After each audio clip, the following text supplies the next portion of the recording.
संसद में हमले के बाद अब जानकारियां सामने आती जा रही हैं। सामने आ रहे हैं आरोपियों के नाम और उनके काम भी, उनके घरों के किस्से, उनके सोशल मीडिया के ब्यौरे, ये सब हमारे सामने हैं। उनकी शिकायतें क्या हैं ये भी पता चल चुका है। उनके खिलाफ वो कानून लगा दिया गया है जो आतंकवादियों के खिलाफ लगाया जाता है, यानी दोष साबित होने पर संसद के अंदर बाहर उत्पात मचाने वाले लोग आतंकवादी कहे जाएंगे। सुरक्षा कर्मियों को भी सस्पेंड करने का आदेश थमा दिया गया है। जाहिर है उनकी तरफ से भी चूक हुई थी, लेकिन इन आरोपियों को संसद में एंट्री दिलाने वाले मैसूर के भाजपा सांसद प्रताप सिम्हा, लोकसभा स्पीकर ओम बिरला और संसदीय कार्य मंत्री प्रहलाद जोशी को सफाई देकर क्या वो खाली हो जाएंगे?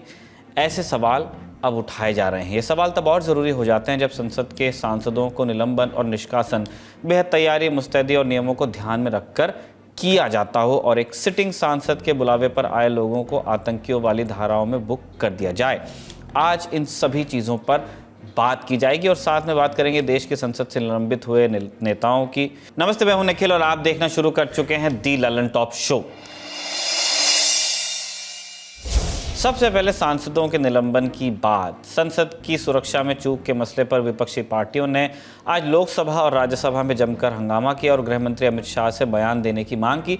साथ ही विपक्ष के एक धड़े ने गृहमंत्री के इस्तीफे की भी मांग की। मांगों पर हुआ हंगामा और हंगामा करने और चेयर का अपमान करने के आरोप में आज लोकसभा में कांग्रेस के 9 सांसदों समेत कुल 14 सांसदों को सस्पेंड कर दिया गया।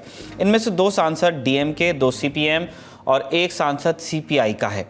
इन सांसदों का निलंबन शीतकाल सत्र के बचे हुए दिनों के लिए कर दिया गया, यानी अब जितना सेशन बचा हुआ है उसमें ये लोग नहीं बैठ पाएंगे। सांसदों के नाम आप नोट कर सकते हैं: डीन कुरियाकोस, हिबी ईडन, एस ज्योतिमणि, रम्या हरिदास, टीएन प्रतापन, मणिकम टैगोर, बेन्नी बेहनन, मोहम्मद जावेद, वीके श्रीकंदन। ये 9 सांसद कांग्रेस के हुए।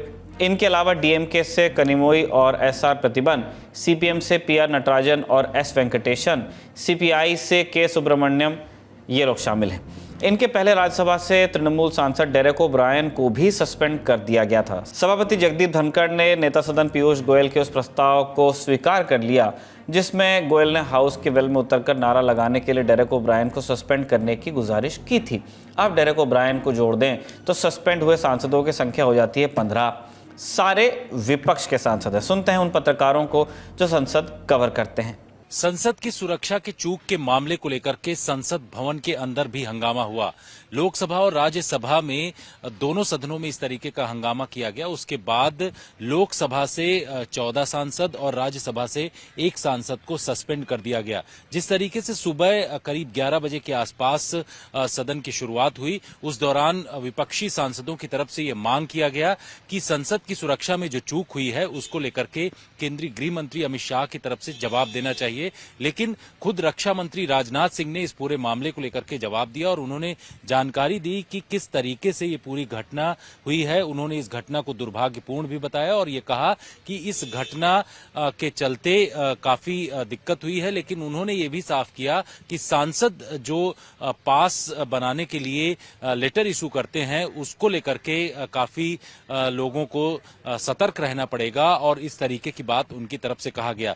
लेकिन वहीं जब संसद चल ही रहा था, हंगामा लगातार बढ़ता गया। उसी दौरान संसद को 2 बजे तक के लिए स्थगित करना पड़ा। उसके बाद जब दोबारा संसद शुरू हुई तो उस दौरान फिर इसी बात को लेकर के सांसदों की तरफ से हंगामा लगातार किया जा रहा था और वेल में आकर के बहुत सारे सांसद हंगामा कर रहे थे। इसी वजह से संसद की कार्रवाई में बाधा डालने की वजह से कई सांसदों को सस्पेंड किया गया है और इसके साथ साथ राज्यसभा में भी इसी तरीके की स्थिति पैदा हुई, जिसकी वजह से राज्यसभा के भी सांसदों को सस्पेंड किया गया है। अब इस तरीके की स्थिति बन रही है क्योंकि सांसद लगातार ये कह रहे हैं कि सुरक्षा में जो चूक हुई है उस चूक को लेकर के तमाम जो सीनियर मिनिस्टर हैं उनकी तरफ से इस पूरे मामले को लेकर के जवाब देना चाहिए। अब इस निलंबन पर सांसदों की प्रतिक्रियाएं भी सामने आई। सुनिए उन्होंने क्या कहा। जो 3 बजे 2 बजे 5 सांसदों को सस्पेंड किया, 3 बजे 10 सांसद किया, उसमें एक ऐसे सांसद को भी सस्पेंड कर दिया जो आज सदन में ही नहीं आए। सेलम से सांसद है प्रतिभन जी, उनका भी निलंबन कर दिया। पता नहीं क्या हो रहा है, कैसे चल रहा है देश। कौन कैनिस्टर लेके आ जाता है, धुआं छोड़ देता है, अंदर आ गया, इतना बड़ा सिक्योरिटी ब्रीच हो गया, ये पता नहीं आपको यही पता नहीं है पार्लियामेंट्री अफेयर्स मिनिस्टर को कि सांसद अंदर आया भी है, वो नहीं आया, उसको भी सस्पेंड कर दिया। ये हो क्या रहा है?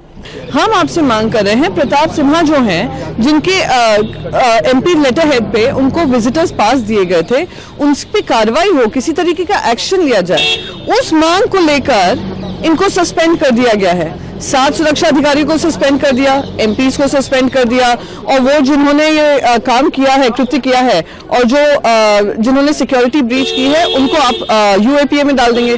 पर आपकी जवाबदेही कौन तय करेगा? यही हमारी सरकार से मांग है कि इस चर्चा होनी चाहिए। दुख की बात है कि हमारे पार्टी का लीडर, तृणमूल कांग्रेस का लीडर डेरेक ओब्रायन जी को सदन से निष्कासन का आदेश दिया गया। उसके बाद उनको खिलाफ सरकार ने प्रिविलेज मोशन लाया और प्रिविलेज कमेटी के पास उनके विषय में चर्चा करके 3 महीना का अंदर रिपोर्ट देने के लिए चेयर ने निर्देश दिया।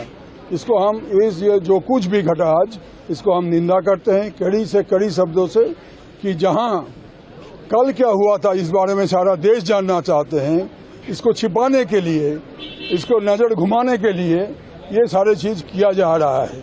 सांसदों के निलंबन के बाद चलते हैं संसद की सुरक्षा में चूक वाली खबर पर। बीते रोज के दी ललन टॉप शो में हमने आपको बताया कि संसद में कैसे चीजें अनफोल्ड हुई, कैसे 4 आरोपियों ने संसद के भीतर और बाहर कलर कैनिस्टर्स फेंके, स्मोक बॉम्ब जिनको कहा जा रहा है, और फौरी जानकारियां क्या आई थी, हमने ये भी बताया था। वो सारी बातें आप डिस्क्रिप्शन में दिए लिंक पर जाकर देख सकते हैं। अब आगे की कहानी। लेकिन राष्ट्रीय लोकतांत्रिक पार्टी के सांसद हनुमान बेनीवाल ने इस आगे की कहानी से पहले एक शेपक और जुड़वा दिया है। उन्होंने कहा, इस घटना में एक और खुलासा किया। एक बयान देकर उन्होंने कहा कि संसद के अंदर तो 2 ही लोग कूदे थे, लेकिन दर्शक दीर्घा में 4 लोग और थे जो इनकी हौसला अफजाई कर रहे थे, वो अभी भी पकड़ से बाहर हैं।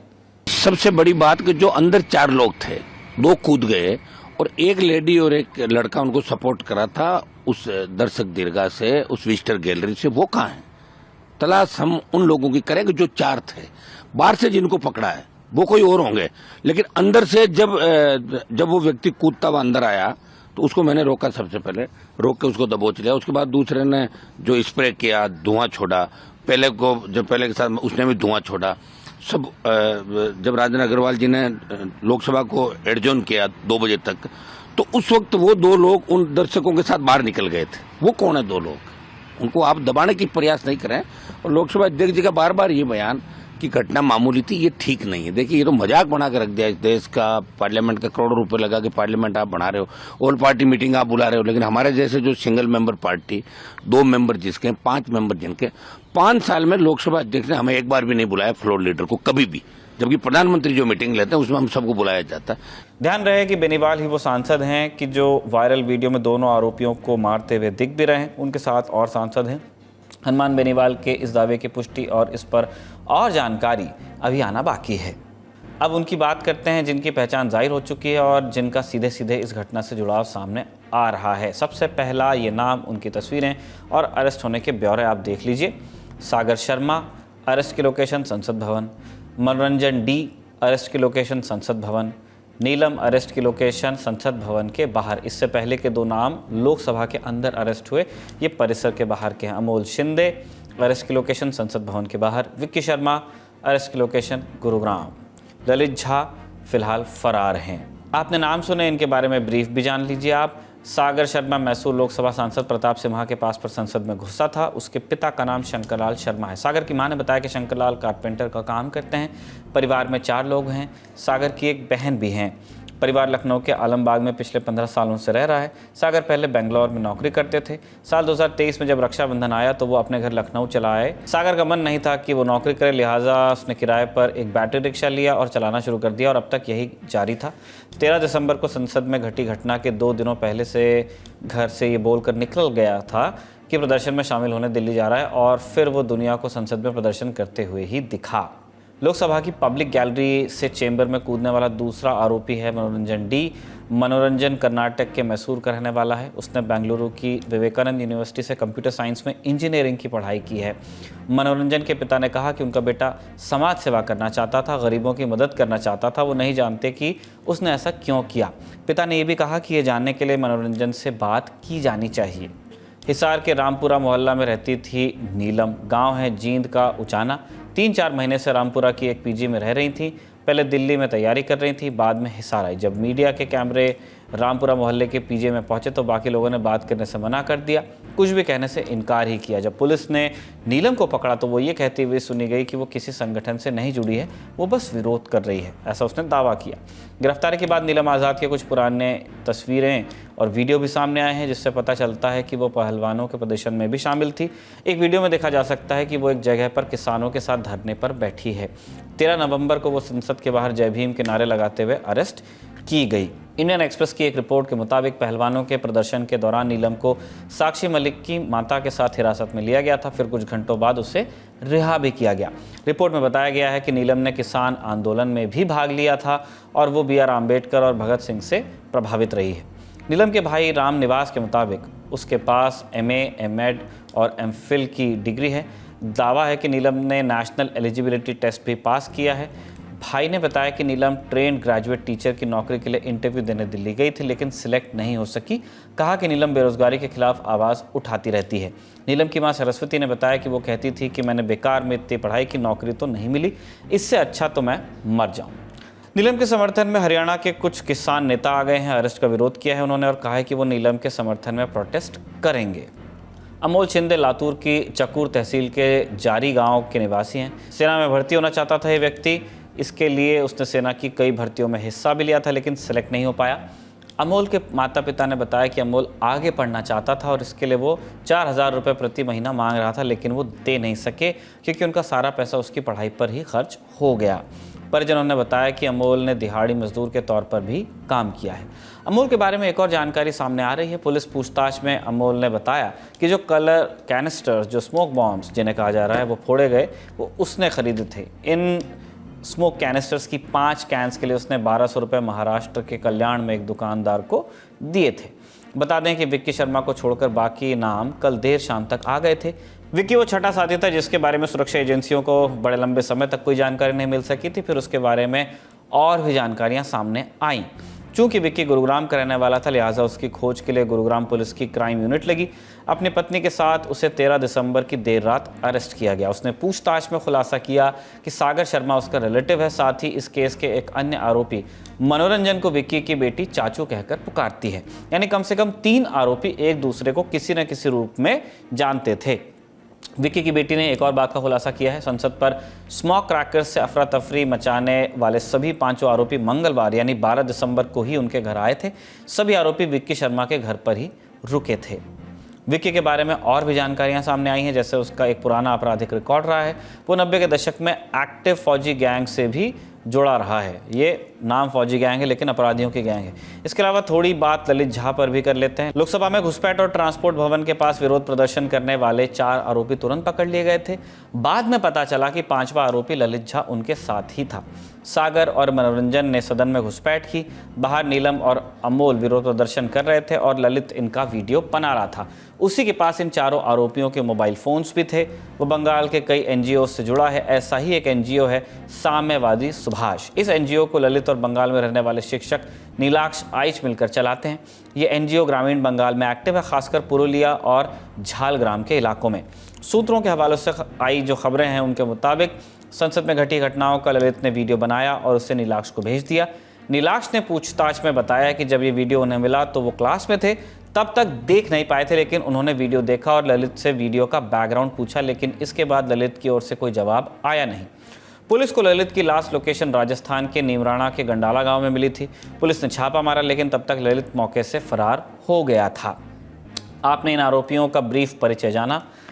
बीते रोज के शो में हमने आपको बताया था कि सागर और नीलम के घर वालों ने क्या बातें कही थी। आरोपियों के घर वालों ने कुछ और बातें अब की हैं। अपने घर के बच्चों के बारे में कुछ और खुलासे किए हैं। वो हिसार में स्टडी करती है। वो किसी पार्टी वगैरह से कोई जुड़ी हुई नहीं है अभी तक। तो हमें जब जहाँ तक पता है कि कोई पार्टी वगैरह कोई लफड़ा नहीं है। फिर उसने आज संसद में ऐसा क्यों किया? वो पता नहीं सर, वो तो उससे मिलने के बाद ही पता चलेगा क्या बात है क्या नहीं। तो आपकी कैसे पता लगा? वो तो मैंने बड़े भाई का फोन आया था। जो भी बहुत बहुत गलत हुआ, ऐसा नहीं होना चाहिए। हमको दुख है इस चीज़ के लिए, ऐसा नहीं होना चाहिए कि बहकावे में चला गया। ने अच्छे गाड़ी चला रहा, 2 पैसे आते थे, कमाता था, हम भी खुश रहते थे। लेकिन उसका जो बेंगलोर का दोस्त है उसी के सारे सब है। मनोरंजन दाढ़ी रखाए हुए है, वही है जो कुछ है। वो अक्सर घर पे आता था मिलने? नहीं, मेरे यहाँ कभी नहीं आया। तो कैसे शक है आपको उस पर? शक ऐसा है कि फ़ोन पे बातचीत होती रहती है। हाँ। तो बिटिया ने एक बार फ़ोन उठाया, कहने लगे पापा ये दोस्त है बेंगलोर वाला, इतना हमको पता है।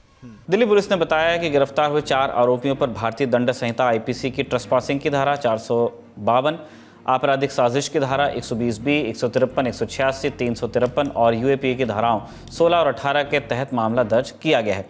इसके साथ ही अब दिल्ली पुलिस की स्पेशल सेल इस मामले की जांच करने वाली है। वहीं केंद्रीय गृह मंत्रालय ने 13 दिसंबर की रात को ही जांच कमेटी द्वारा मामले की जांच का आदेश जारी कर दिया था।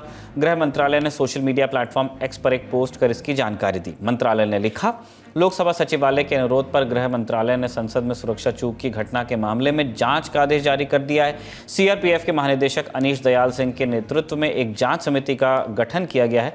इसमें बाकी सुरक्षा एजेंसियों के सदस्य और विशेषज्ञ भी शामिल हैं। जांच समिति संसद में सुरक्षा चूक के कारणों की जांच करेगी, इसमें हुई कमियों की पहचान करेगी।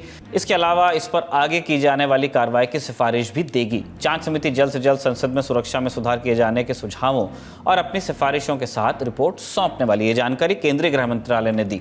इसके अलावा संसद की सुरक्षा से जुड़े 8 लोगों को सस्पेंड भी किया गया है। उनके हम नाम अब बता रहे हैं: रामपाल, अरविंद, वीरदास, गणेश, अनिल, प्रदीप, विमित, नरेंद्र। इसके अलावा राज्यों के सीएम समेत कैबिनेट सेक्रेटरी, होम सेक्रेटरी और सभी मंत्रालयों के अधिकारियों की एंट्री अब सिर्फ शार्दुल और गरुड़ द्वार से ही होगी। सुरक्षा में अपग्रेड के तहत संसद की तरफ जाने वाले तमाम रास्तों की सुरक्षा दिल्ली पुलिस और सीआरपीएफ की तरफ से कड़ी कर दी गई है। ट्रांसपोर्ट भवन की तरफ जाने वाले सभी रास्तों पर लोगों की आवाजाही के साथ साथ उनके आइडेंटिटी कार्ड पूरी तरीके से चेक किए जा रहे हैं। संसद में सुरक्षा की दृष्टि से हुए बाकी अपडेट्स भी अब जान लेते हैं। संसद की सुरक्षा के चूक के बाद संसद भवन में किस तरीके से एक्शन यहां पर लिया गया वो आपको बताते हैं। सबसे पहले 3 महत्वपूर्ण एक्शन यहां पर किए गए हैं। पहला एक्शन ये हुआ है कि केंद्रीय गृह मंत्रालय की तरफ से एक एक्सपर्ट कमेटी बनाई गई है, जिसकी अध्यक्षता जो है वो सीआरपीएफ के डीजी अनीश दयाल की तरफ से किया जाएगा। उसके साथ ही 8 जो सुरक्षा कर्मी हैं पार्लियामेंट सिक्योरिटी के, उनको सस्पेंड किया गया है और उनसे ये पूछा गया है कि उस दौरान जब सुरक्षा में चूक हुई है तो किस तरीके से वो लोग कहां पर मौजूद थे। साथ ही आपको बता दें कि दिल्ली पुलिस की तरफ से एक एफआईआर दर्ज की गई है, जिसमें यूएपीए जैसे कठोर धाराएं लगा करके जिन आरोपियों ने इस पूरी घटना को अंजाम दिया है उनके खिलाफ कार्रवाई की जाएगी। तो अभी तक ये महत्वपूर्ण एक्शन लिए गए हैं। साथ ही आपको बता दें कि जो केंद्रीय मंत्री हैं, इसके अलावा जो मीडिया कर्मचारी हैं, उन लोगों को भी अलग अलग स्थानों पर स्थान उनके चिन्हित कर दिए गए हैं। केंद्रीय मंत्रियों के जाने के लिए अलग से गेट निर्धारित किया गया है। इसके अलावा सांसदों के जो पार्लियामेंट के अंदर जाने के लिए अलग से गेट निर्धारित किया गया है। तो इस तरीके से काफी बदलाव किए गए हैं और कई तरीके के एक्शन जो हैं सुरक्षा में चूक के बाद संसद भवन के अंदर किए गए हैं। अब बात मोटिव और प्लान की। इस वारदात की प्लानिंग 1.5 साल से हो रही थी, मुलाकातें हो रही थी, प्लान बन रहा था, संसद भवन की रेकी की जा रही थी। 1.5 साल पहले चारों आरोपियों की मैसूर में मुलाकात होती है। 9 महीने बाद सभी आरोपी दोबारा मिलते हैं और संसद में प्रदर्शन का प्लान जन्म लेता है। बजट सत्र में यानी मार्च में ही संसद भवन की रेकी कर लेते हैं ये लोग। मई जून के महीने में सागर मैसूर जाता है और वहां पर उसकी मुलाकात मनोरंजन और बाकी लोगों से होती है। जुलाई में सागर लखनऊ जाता है और इसी महीने वो एक बार दिल्ली आकर संसद की रेकी की कोशिश करता है। इसी महीने मनोरंजन भी रेकी की कोशिश करता है और उसे मालूम चलता है कि जूतों की जांच सही तरीके से नहीं की जा रही। 10 दिसंबर को सभी आरोपी दिल्ली में जुटते हैं। 10 दिसंबर की रात गुरुग्राम में विक्की शर्मा के घर पर आखिरी प्लानिंग होती है। 13 दिसंबर को सुबह सांसद प्रताप सिम्हा के पीए से पास कलेक्ट किए जाते हैं। फिर सारे आरोपी पहले इंडिया गेट पर मिलते हैं, आपस में कलर कैनिस्टर्स बांट लेते हैं। फिर 2 आरोपी संसद भवन में दाखिल होते हैं और घटना घट जाती है।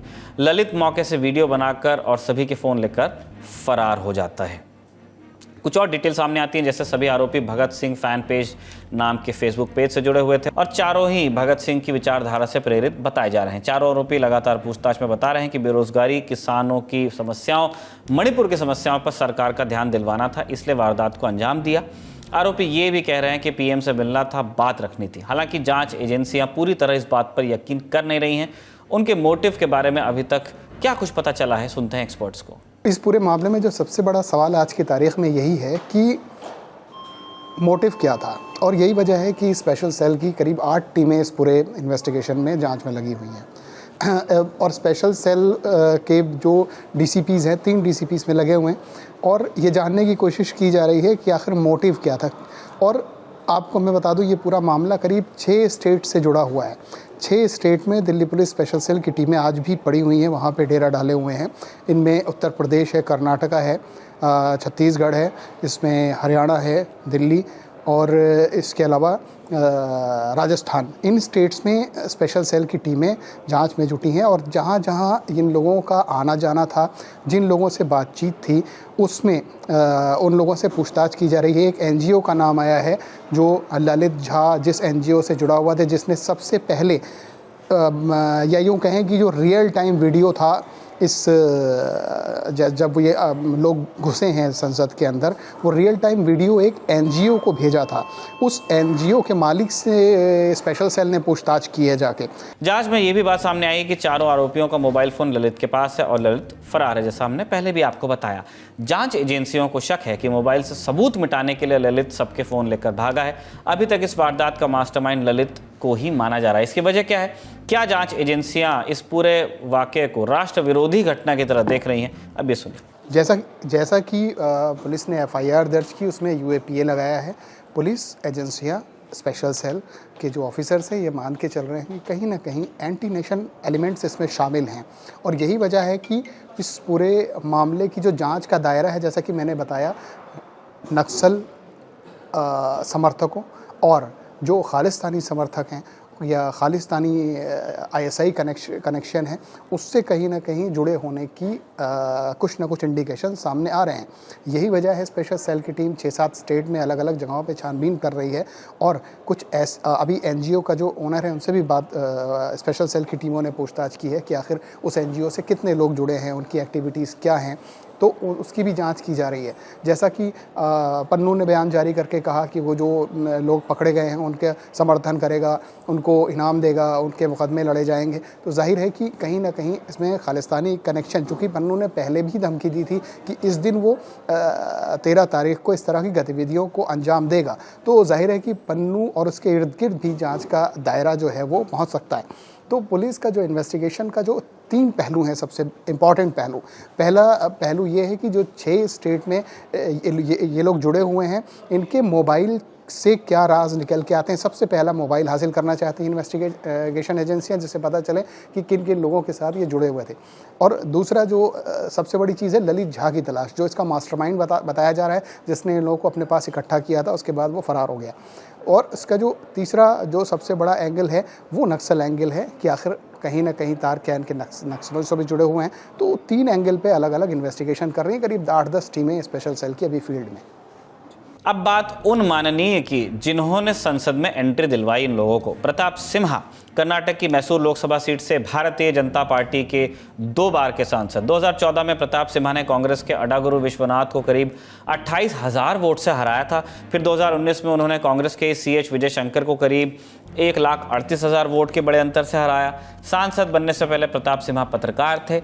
1999 से वो पत्रकारिता करते रहे। 2014 में ये पेशा छोड़ा, बीजेपी से इन्हें टिकट मिला और पहले ही चुनाव में जीतकर संसद ये पहुंच गए।